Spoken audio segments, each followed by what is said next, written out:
আপনারা জানেন যে আমাদের দেশে বাজেট অধিবেশন চলছে, সংসদের দুই কক্ষে আজকেও আলোচনা চলছে।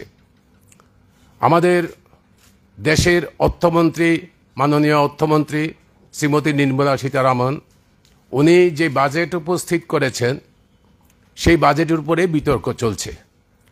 একটা দেশের বাজেট মানে সেই দেশের সেই বছরের অর্থনৈতিক গতি প্রকৃতি কোন দিকে যাবে, আমাদের দেশের ভবিষ্যতের এক বছরের অর্থনৈতিক নির্ণায়ক শক্তি হচ্ছে বাজেট। সেই বাজেট যখন আলোচনা হয়, গোটা দেশের অর্থনীতিবিদরা এবং সংশ্লিষ্ট সেক্টরগুলোতে শিল্প, কৃষি, বেকার যুবক যুবতী, মহিলা, তফসিল উপজাতি, তফসিল জাতি, ধর্মীয় সংখ্যালঘু মুসলিম, বিভিন্ন রাজ্য সরকারগুলো, এর মধ্যে ছোট রাজ্য সরকার আছে, আমাদের মতো পার্বত্য এলাকার যে রাজ্যগুলো আছে সেগুলো আছে, সবাই চোখ এক নজরে থাকে খবরের দিকে যে আমার জন্য কি বরাদ্দ হলো, আমার ছেলেরা চাকরি পাবে কিনা, আমার রাস্তাঘাট হবে কিনা, আমার দেশের সমৃদ্ধি হবে কিনা, আমাদের দেশের জিনিসপত্রের দাম কমবে কিনা। এটাই বাজেটের মূল উদ্দেশ্য, বাজেট হয়, এটা আমরা সকলে জানি। আমাদের দেশে যখন এই সবচেয়ে গুরুত্বপূর্ণ সংসদের এই আলোচনা চলছে, আমাদের দেশের প্রধানমন্ত্রী, মাননীয় প্রধানমন্ত্রী এখন বিদেশ সফরে ব্যস্ত। আমি এটা বলছি না কি বিদেশ সফরের কোনো গুরুত্ব নেই, অবশ্যই গুরুত্ব আছে, কিন্তু সময়টা বাছাই করার প্রশ্ন। যখন সরকার প্রধান, আপনারা জানেন যে এটা যতই বিজেপি নেতৃত্বাধীন জোট সরকার হোক না কেন, সরকার চালাচ্ছে দুজন, নরেন্দ্র মোদী এবং অমিত শাহ। এখন প্রধানমন্ত্রী নিজে চলে যাচ্ছেন বিদেশে, সেই সময়ে এই বাজেট হচ্ছে, বিতর্ক চলছে।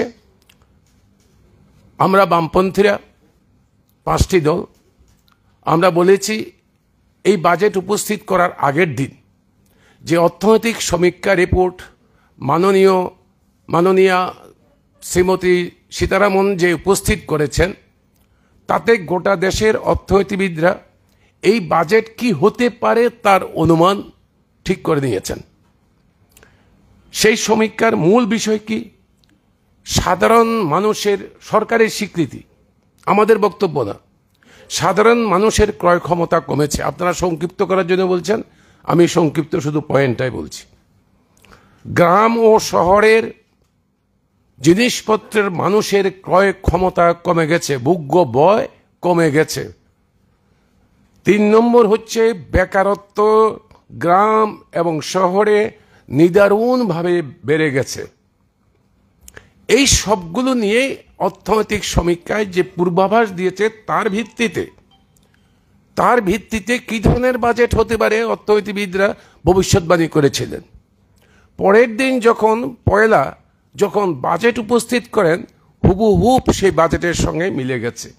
একটা দায়সারা গোছের, কোনো পরিকল্পনাবিহীন, কোন দিকে যেতে চায় আমাদের দেশের অর্থনীতি কোনো পরিকল্পনা নেই, একটা দায়সারাভাবে একটা বাজেট উনি উপস্থিত করেছেন।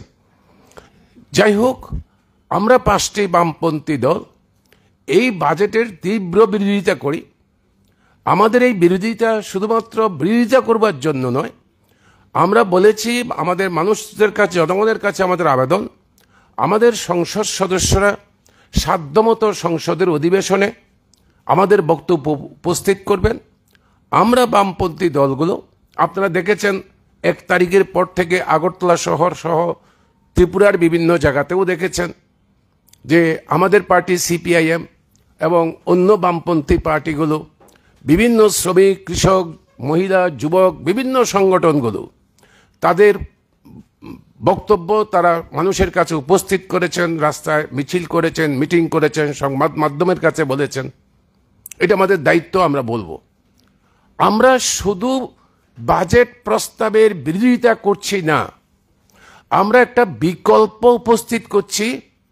এই বিকল্প বর্তমান ভারতবর্ষের এই যে অর্থনৈতিক দুরবস্থা চলছে, সে অর্থনৈতিক দুরবস্থার মধ্যে থেকে ন্যূনতম কিছু সুযোগ পাওয়ার জন্য দেশের জনগণের কাছে পৌঁছে দেওয়ার জন্য একটা বিকল্প প্রস্তাব আমরা 5টি বামপন্থী দল আমরা সংসদের ভিতরে সংসদের বাইরে আমরা জনগণের সামনে উপস্থিত করব। কি করেছে এই বাজেট? মূল ফোকাস আপনারা সংবাদ মাধ্যমে টেলিভিশনের মধ্যে আপনারা দেখেছেন, সেটা কি? এবং অর্থমন্ত্রী, মাননীয় অর্থমন্ত্রী নিজেও এর জন্য বাহবা কুড়াচ্ছেন কি, আমাদের দেশে যারা মাসে 1 লক্ষ টাকা আয় করেন তাদের কর ছাড় মুকুব ঘোষণা করেছে। হ্যাঁ, খুব ভালো কাজ করেছেন, আমরা বিরোধিতা করছি না, কিন্তু ভালো কাজ করেছেন। কিন্তু আমাদের দেশের রাজকোষে যেই ক্ষতিটা হবে, যেই টাকাটা এই ইনকাম ট্যাক্সের মুকুব করার ফলে আসবে না, সেই টাকাটা কোত্থেকে আসবে? এখানেই আমাদের বিকল্প প্রস্তাব।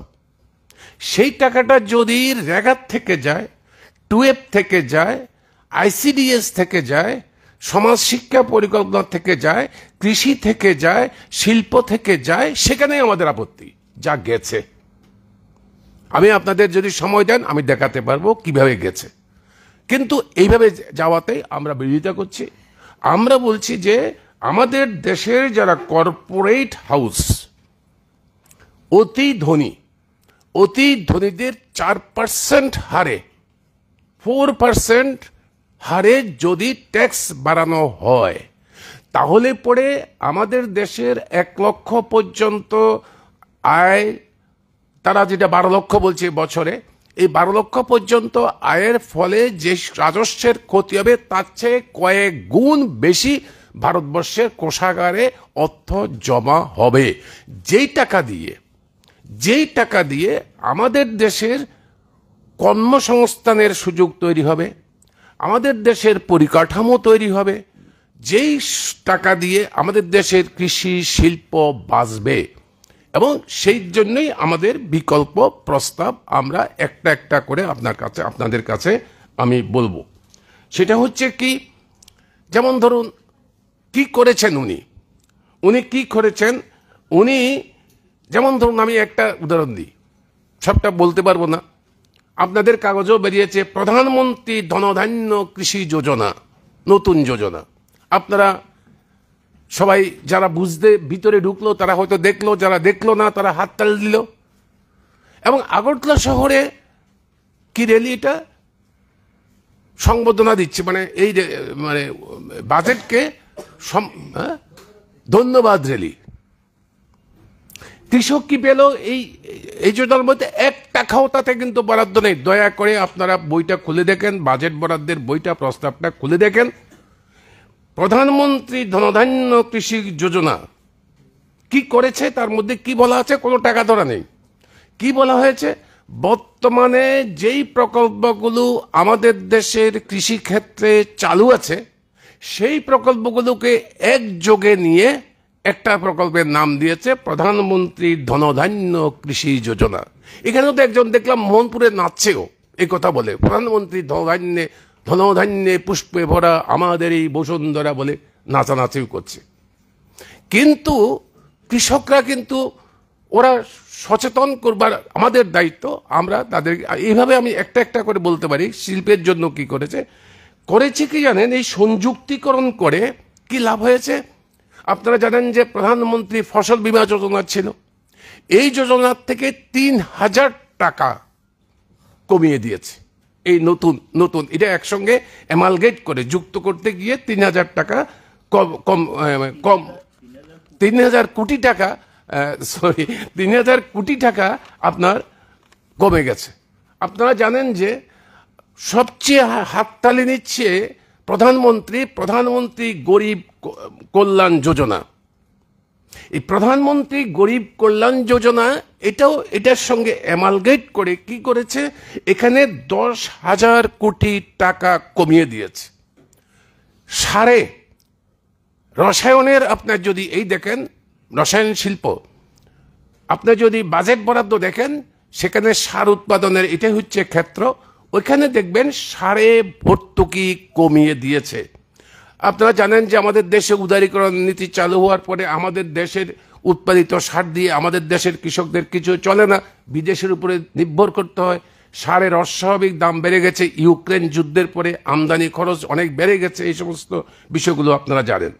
কৃষি ও কৃষক কল্যাণ মন্ত্রক যেটা আছে, দপ্তর, ডিপার্টমেন্ট, এই ডিপার্টমেন্টের বাজেট বরাদ্দ 2.5% কমেছে। রসায়ন ও সার মন্ত্রকের বরাদ্দ 13% কমেছে। গ্রাম উন্নয়নের বাজেট বরাদ্দ আমি বলবো এটাই হচ্ছে এই বাজেটের সর্বোচ্চ বৈশিষ্ট্য। আপনারা দেখছেন আমাদের রাজ্যেও ওদিকে প্রধানমন্ত্রী ঘোষণা করেন একটা যোজনা, আবার মুখ্যমন্ত্রীর নামে একই রকম যোজনা একই যোজনার মধ্যে ঢুকিয়ে দিয়ে আপনি রোগী কল্যাণের কথা বলছেন, স্বাস্থ্যের কথা বলছেন, অমুকের কথা বলছেন, তমুকের কথা বলছেন। আর হসপিটালগুলো গিয়ে দেখেন। ওদিন আমি আইলেস হসপিটালে আমার নিজস্ব একটা কাজে গিয়েছিলাম, ওরা বলছে না, হবে না। ওই সমস্ত কার্ড দিয়ে আমি একটা রোগী নিয়েছিলাম, সেই রোগী দিয়ে হবে না, কারণ আমার অনেক টাকা বকেয়া দিচ্ছে না।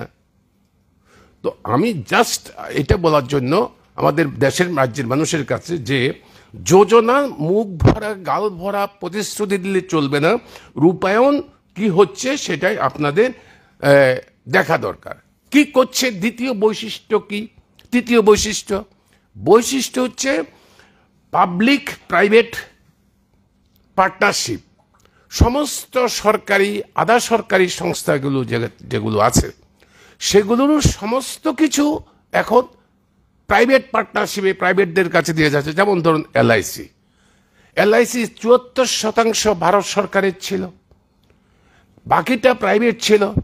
এলআইসি নিজে এই টাকা দিয়ে ব্যবসা করে না, এই টাকা দিয়ে আমাদের দেশের রেল হয়, আমাদের দেশের শিল্প হয়, আমাদের দেশের মানুষের ঘরবাড়ি তৈরি করার জন্য যে প্রধানমন্ত্রীর যে প্রকল্প, এলআইসির টাকা, জলের জন্য যে টাকা এলআইসির থেকে টাকা দেয়।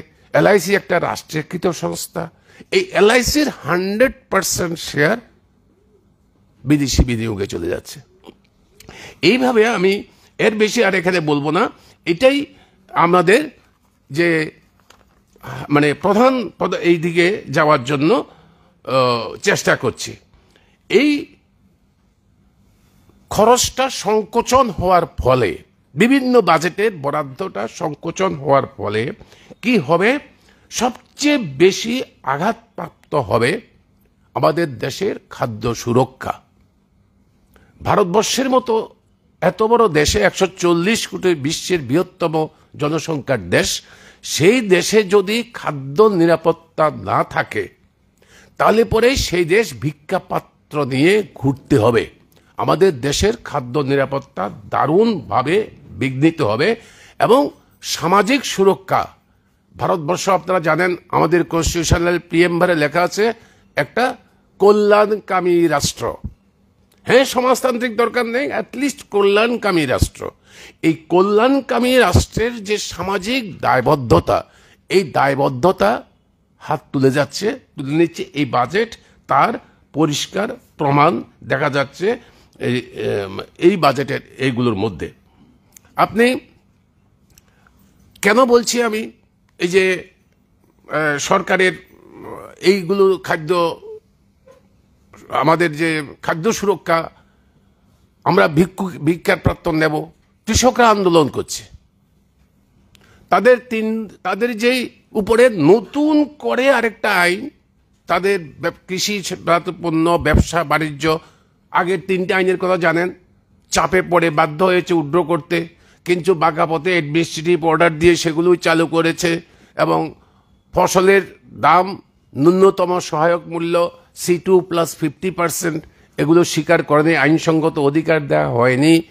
উল্টো দিকে আরেকটা আইন পার্লামেন্টে উপস্থিত করার জন্য মন্ত্রিসভা সিদ্ধান্ত নিয়েছে ব্যবসা বাণিজ্যর করার জন্য। এখানে বহুজাতিক সংস্থার হাতে সবকিছু তুলে দিয়েছে।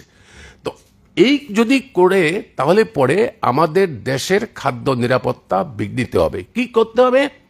আমরা বিকল্প প্রস্তাব আমরা বলেছি, C2+50% এনশিওর করো, কৃষকদের উৎপাদন খরচ কমাও, যেন আমাদের দেশের মাটিতে আমাদের দেশের কৃষকরা আমাদের দেশের 140 কোটি মানুষের ভোগ্য যে বস্তু সেই তা উৎপাদন করতে পারে এবং গণবন্টন ব্যবস্থাকে সুরক্ষা করো, নিশ্চিত করো, গণবন্টন ব্যবস্থাতে ভর্তুকি দাও, সেই ভর্তুকি দিয়ে গণবন্টন ব্যবস্থার মধ্যে গোটা দেশে তা চালু করো, যাতে করে মানুষ বুভুক্ষ নিরন্ন থাকতে না হয়।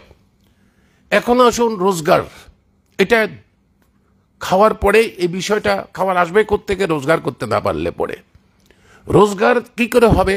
সেই আপনার ডাক্তার ইঞ্জিনিয়ার থেকে আরম্ভ করে একদম গ্রামের মানুষ পর্যন্ত। আপনারা লক্ষ্য করছেন সাম্প্রতিককালে যে করোনার সময়, করোনার আগে দেখেছি আমরা গ্রাম থেকে মানুষ শহরের দিকে ঝুঁকছে, আমাদের রাজ্য থেকেও মানুষ এমনকি বিদেশে বড় বড় রাজ্যগুলোতে যেখানে কল কারখানা ইত্যাদি আছে সেখানে চলে যাচ্ছে। গ্রামে উদ্বৃত্ত শ্রমিক তৈরি হয়েছে, কৃষক কৃষি কাজ করতে চাইছে না, কৃষি লাভজনক নয়। করোনার সময় কি দেখলাম? উল্টা স্রোত। যেহেতু কারখানা বন্ধ হয়ে যাচ্ছে, কাজে কারখানাগুলোর থেকে গ্রামে এসে ভিড় করেছে। এখন গ্রামে কাহিল অবস্থা, একদিকে কৃষকের দুরবস্থা, আরেক দিকে এই বাড়তি শ্রমিক গ্রামে কাজ পাচ্ছে না। গ্রামে যদি তাদের কাজের ব্যবস্থা করতে না পারেন তাহলে পরে তারা কোথায় যাবে? না শহরে কাজ, না গ্রামে কাজ। গ্রামের কাজের কি হয়েছে? গ্রামীণ রোজগার যোজনা দীর্ঘ লড়াই সংগ্রামের ফল। আমরা বামপন্থী পার্টিগুলো বাইরে থেকে সমর্থন করে কংগ্রেসের সরকার রেগা আইন চালু করেছিল। রেগা শুধু অনেকের ঠাট্টা উপহাস করে। আমরা যখন আমাদের বামপন্থী ফ্রন্টের যখন রাজ্যের সরকার ছিল, রেগাতে যখন ফার্স্ট হতো তখন অনেকে ঠাট্টাই আর কি করতো, রেগাতে ফার্স্ট হতে পারে সিপিএম বামপন্থীরা, আর অন্য কিছুতে ফার্স্ট হতে পারে না। আরে রেগা শুধুমাত্র কয়েক টাকা মজুরি দিয়ে একটা শ্রমিককে কাজ দেওয়ার প্রশ্ন, রাইট, অধিকার, কাজের অধিকার সংবিধানের মধ্যে লিপিবদ্ধ করো। আমি যদি কাজ চাই আমাকে কার্ড দেবে, আমি যদি কাজ চাই তুমি সরকার আমাকে ন্যূনতম 100 দিন কাজ দিতে বাধ্য থাকবে, তোমার মজুরি মতো আমি কাজ করব। এবং আমাকে যদি তুমি 15 দিনের মধ্যে আমার মজুরি ফেরত না দাও, দিনের মজুরি দিয়ে দেওয়ার কথা, যদি কোনো কারণে না পারো 15 দিন পরে তুমি আমাকে জরিমানা দিতে হবে। এটা হচ্ছে আইন, অধিকার। অধিকারের জন্য লড়াই। এখানে কিছু ভিক্ষা প্রাপ্ত নিয়ে নরেন্দ্র মোদীর কাছে বা কারোর কাছে আমরা ভিক্ষা চাইছি না। আমার অধিকার, সে অধিকারগুলো কি করেছে আপনি দেখবেন। 24-25 সালে এটার বরাদ্দ ছিল 86,000 কোটি টাকা। 23-24 সালে তার আগের বছর এটা ছিল 89,000 কোটি টাকা। 25-26 সালে আবার সেটা বরাদ্দ দাঁড়ালো 86,000 কোটি টাকা। এবং আমি আপনাদের বলে রাখি, এর থেকে কিন্তু বাদ যাবে এই যে 86,000 কোটি টাকা বাজেট বরাদ্দ, এর থেকে বাদ যাবে এই বছর জানুয়ারি মাস পর্যন্ত ভারত সরকারের পোর্টালে হিসাব অনুযায়ী 6,950 কোটি টাকা মজুরি বাবদ বকেয়া আছে। আপনারা যদি বিশ্বাস না করেন আমি একটা উদাহরণ দিই। আমাদের রাজ্যের পানিসাগর ব্লক 1 কোটি টাকা রেগার টাকা বাকি আছে, বিডিওর নিজস্ব স্বীকারোক্তি। এইভাবে প্রত্যেকটা ব্লকে ব্লকে রেগার মজুরি বাকি কত টাকা পায়, আর সেই টাকাটাও কিভাবে খরচ হয় সেটা আপনারা জানেন। সেটা এই আজকের আলোচনার বিষয় নয়। ভাগ করে কিভাবে, লুঠেরা কিভাবে নেয়, পঞ্চায়েত কিভাবে নেয়, ওই চেয়ারম্যান ভাইস চেয়ারম্যানরা কিভাবে নেয়, এটা আমি এইবার নাই বা বললাম। কিন্তু এখানে কোটি কোটি টাকা পাবে। তার মানে হচ্ছে 86,000 কোটি টাকার যেটা কথা বললাম এটা প্রকৃত টাকা নয়, পূর্বের গত বছরের বকেয়া টাকা মেটাতে গিয়ে এই টাকা কিছুই থাকবে না। এরকম পরিস্থিতির মধ্যে আমরা এই বাজেটে আমরা আমরা আমরা বাজেটকে দেখছি যে গ্রামীণ অর্থনীতি কিভাবে ঢুকছে। তো এটা শুধুমাত্র এদিক থেকে নয়, রেগার রেজিস্ট্রেশন, রেগার শ্রমিকদের, যেহেতু রেগা নিয়ে বলছি, রেগার রেজিস্ট্রেশন করতে গিয়ে দেখা গেল যে 25,89,00,000 শ্রমিক রেগাতে রেজিস্টার্ড হয়েছে। এরপরে রেগাতে ABPS অ্যাপসের অ্যাপ্লিকেশন আরম্ভ হলো। আমাদের প্রধানমন্ত্রী তো মানে কারিগরি দক্ষতায় বিশেষজ্ঞ, আজকেও মিটিং করছেন AI নিয়ে ফ্রান্সে, আর্টিফিশিয়াল ইন্টেলিজেন্স নিয়ে।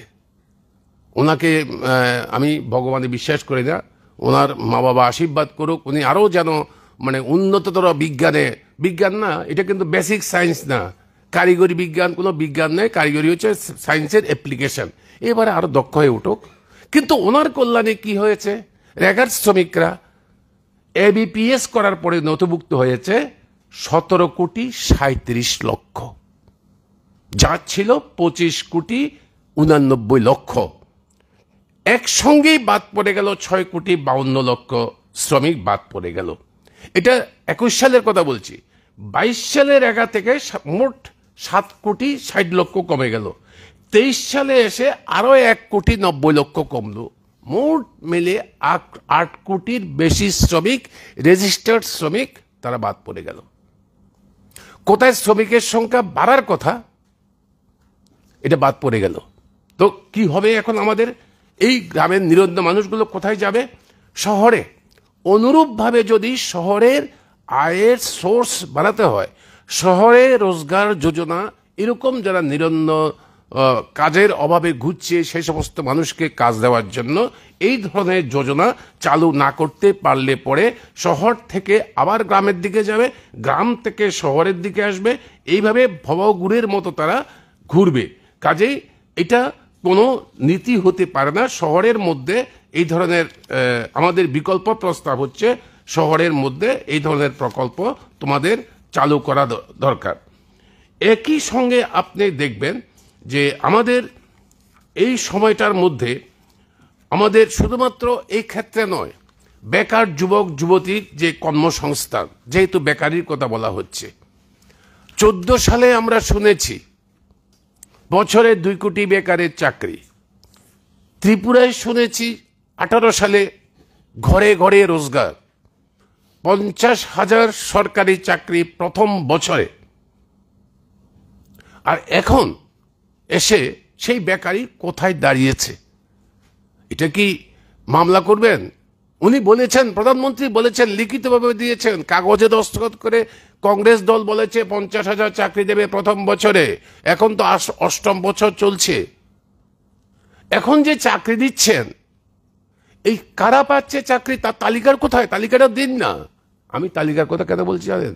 ওরা দিচ্ছে না আমি বলছি না, যারা দিচ্ছে সন্দেহ করছে, অনেকে বলছে, এবং এটা প্রমাণিত সত্য, আগের বারে যা দিয়েছে, ওই দিন বিবেকানন্দ ময়দানে যেই চাকরি মেলা করলো, কারা চাকরি পেয়েছে?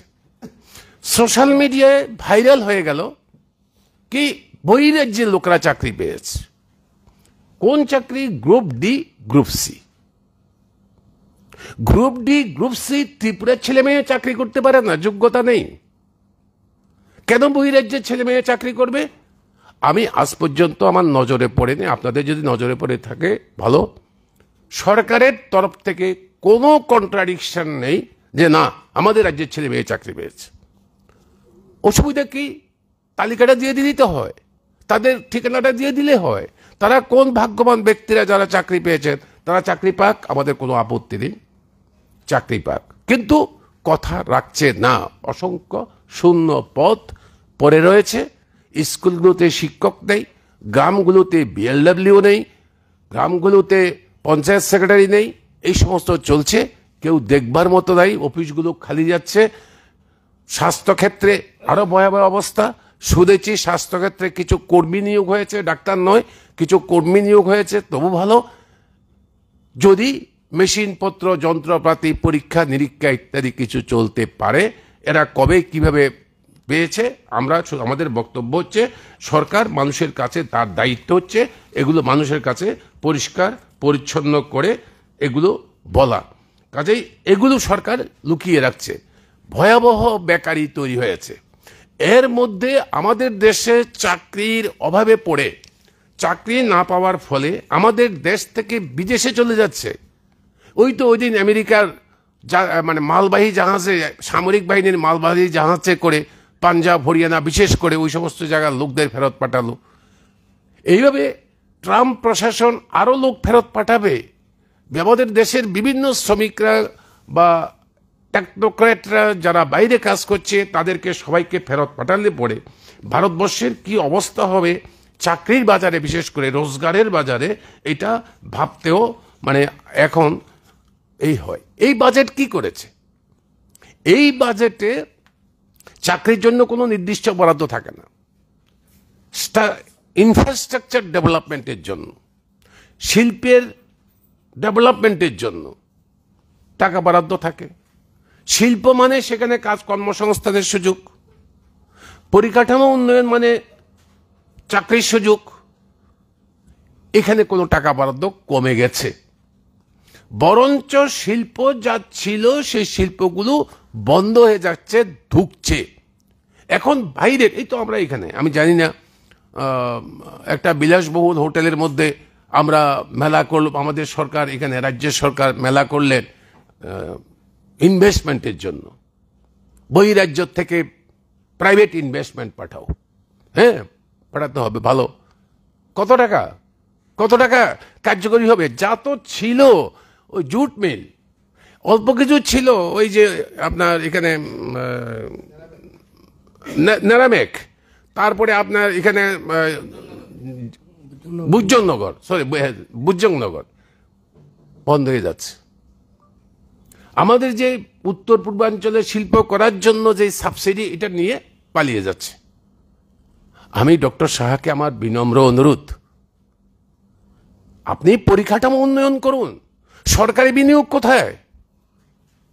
আপনি বেসরকারি বিনিয়োগের কথা বলছেন। বেসরকারি বিনিয়োগ তখনই হবে, ব্যবসা করবার জন্য, আরো টাকা আসবার জন্য তারা তখনই করবে যখন সরকারি বিনিয়োগ থাকবে, তখনই বেসরকারি বিনিয়োগও আরো বাড়বে।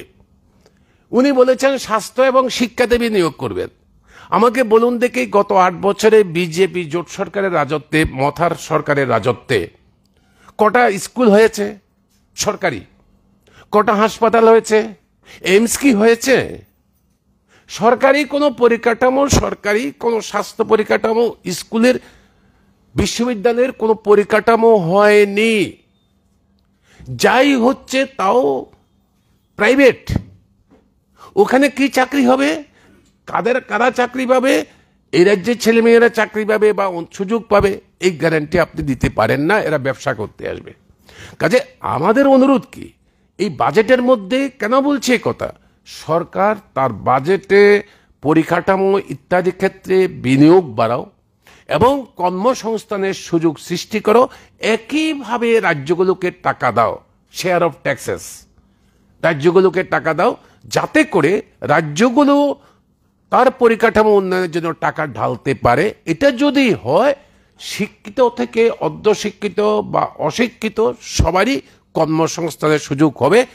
তখনই বিদেশি শিল্পপতিরাও, আমাদের দেশের না, বিদেশি শিল্পপতিরাও আমাদের রিসোর্স, আমাদের শ্রমশক্তিকে, যেখানে কাঁচামাল আছে, যেখানে শ্রমশক্তি আছে, শিল্পপতি সেখানে যাবে, আমাদের শ্রমশক্তিকেও নেওয়ার জন্য ওরা আসবে।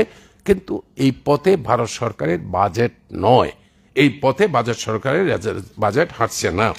কি করছে এই বাজেটের মধ্যে?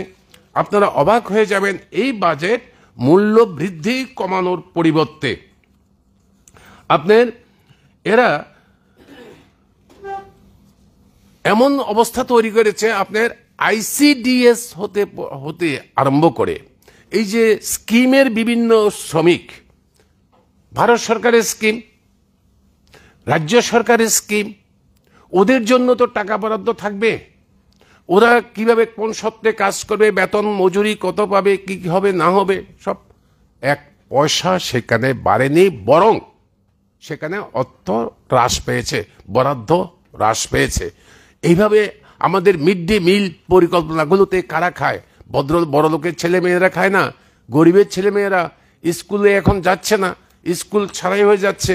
এবং এইভাবে ওইখানে আপনার আইসিডিএস থেকে আরম্ভ করে বিভিন্ন স্কিমের যে শ্রমিকরা, এই শ্রমিকরা, কর্মচারীরা, মহিলারা, আরেকটা জিনিস লক্ষ্য করবেন, আমাদের দেশের উপজাতি, তফসিল জাতি, ধর্মীয় সংখ্যালঘু, এদের জন্য বাজেটের যে সুযোগ সুবিধা 1 ইঞ্চি তাতে বাড়েনি, বরঞ্চ তাদের প্রতি নজর না দিয়ে অবহেলা করা হচ্ছে। এদের প্রতি নজর না দিয়ে যদি অবহেলা করা হয়, দেশের একতা সংহতি বিপন্ন হবে, ঐক্যবদ্ধ করা যাবে না। এই জন্যই আমরা আপনাদের মাধ্যমে আমাদের এর কাছে আমরা বলবো যে আসুন আমরা এই প্রতিবাদ জানিয়ে আমরা বামপন্থী দলগুলো আমরা একসাথে আমরা ভিন্ন ভিন্নভাবে আমরা মিছিল মিটিং করেছি। আপনাদের ডাকার মূল উদ্দেশ্য হচ্ছে এই বাজেটের অন্যান্য আরও অনেকগুলো বিষয়, সেই বিষয়গুলোকে নিয়ে জনমত তৈরি করবার জন্য আমরা জনমত তৈরি করতে পারি। আমাদের সংসদ সদস্যরা পার্লামেন্টে তার বিকল্প প্রস্তাব উপস্থিত করতে পারে। আমরা বিকল্প প্রস্তাব উপস্থিত করে জনমত আদায় করার জন্য আগামী 14 তারিখ, এই মাসের 14 তারিখ শুক্রবার আগরতলাতে আমরা গণ অবস্থান করব। বিকেল 3:30 থেকে 5:30 পর্যন্ত আমরা গণ অবস্থান করব। শকুন্তলা রোডে আমরা গণ অবস্থান করব। আপনাদের কাছে আমাদের অনুরোধ, আপনারা সেই গণ অবস্থানে আসবেন। আপনাদের মাধ্যমে আমাদের মানুষদের কাছে, আপামর জনসাধারণের কাছে আমাদের আবেদন থাকবে, আপনারাও এই গণ অবস্থানে সামিল হন, আমাদের বক্তব্যকে যাচাই করুন এবং সরকারের উপরে চাপ সৃষ্টি করুন, সরকার যেন জনমুখী কিছু কর্মসূচি নিতে পারে। তা না নিলে পরে মানুষ তাকে প্রত্যাখ্যান করুন, তার জন্য আপনাদের মাধ্যমে আমাদের আবেদন। আমি এই কথাগুলো বললাম, আমাদের বন্ধুরা যারা আছে তারা সংযোগ করতে পারে। আমি এই কথার সঙ্গে শুধুমাত্র একটা জিনিস যোগ করতে চাই, আমাদের এডিসি এলাকাতে, উপজাতি অধ্যুষিত এলাকাতে অবস্থা খুবই খুবই খারাপের দিকে যাচ্ছে। 4 বছর হয়েছে এডিসিতে ত্রিপুরা মোথার নেতৃত্বে পরিচালিত হচ্ছে, ওরা নির্বাচনে জিতেছে, বিরোধী দল বিজেপি। এই 4 বছরের মধ্যে উপজাতি এলাকায় একটা পানীয় জলের নলকূপ বসেনি, একটা প্রাইমারি স্কুল করেনি। এগুলো কিন্তু ট্রান্সফার অফ সাবজেক্টের মধ্যে আছে, ওদের অধিকার। 1 ইঞ্চি রাস্তা হয়নি, দুর্বিষহ অবস্থার মধ্যে উপজাতি এলাকা আছে। Greater Tripura land, constitutional solution. আমরা মন্ত্রিত্ব চাই না, মন্ত্রিত্ব থেকে লাভ কি? কোথায় এখন তো খোদ মন্ত্রিসভার মেম্বার। আর আপনার এই ট্রাইবেল ছেলেগুলো বহিরাজ্যে আছে, 1 পয়সা এখন স্টাইপেন্ডটা বন্ধ, যা স্টাইপেন্ডটা তাদের স্বীকৃত, যে অধিকারগুলো স্বীকৃত, শুধু টাকা পয়সার কথা নয়। 4 বছর হয়েছে এডিসি ভিলেজ কমিটির কোনো নির্বাচন নেই। কি বক্তব্য ত্রিপুরা মোথার আপনাদের সরকারের? না, আমরা তো ক্যাবিনেট যদি আপনাদের কথা না শুনে আপনারা সেই ক্যাবিনেটের মধ্যে 2 জন মন্ত্রী পাওয়ার জন্য বসে আছেন, কিছু সুযোগ সুবিধা পাওয়ার জন্য বসে আছেন।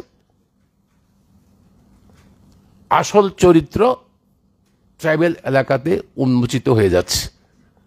আপনাদের মাধ্যমে আমাদের আবেদন ত্রিপুরার উপজাতি জনসমষ্টির কাছে, যারা কনস্টিটিউশনাল সলিউশন, গ্রেটার ত্রিপুরা ল্যান্ডের কথা বলেছিল, তারা এমনকি তাদেরকে একটা ভোটের অধিকার পর্যন্ত দিতে রাজি না। 4 বছর হয়ে গেল, ভিলেজ কমিটি ইলেকশন করলো না, একটা কিছু করলো। যা টাকা পয়সা যাচ্ছে সেই টাকা পয়সা ওদের মধ্যে ভাগ হয়ে যাচ্ছে। কি চেয়ারম্যান, কোনো কাজ নেই, কিন্তু chairman, vice chairman, deputy chairman, তাদের বেতন ভাতা আছে প্রত্যেক পঞ্চায়েতে। তো এই যদি চলে, লুটের রাজত্ব চলবে।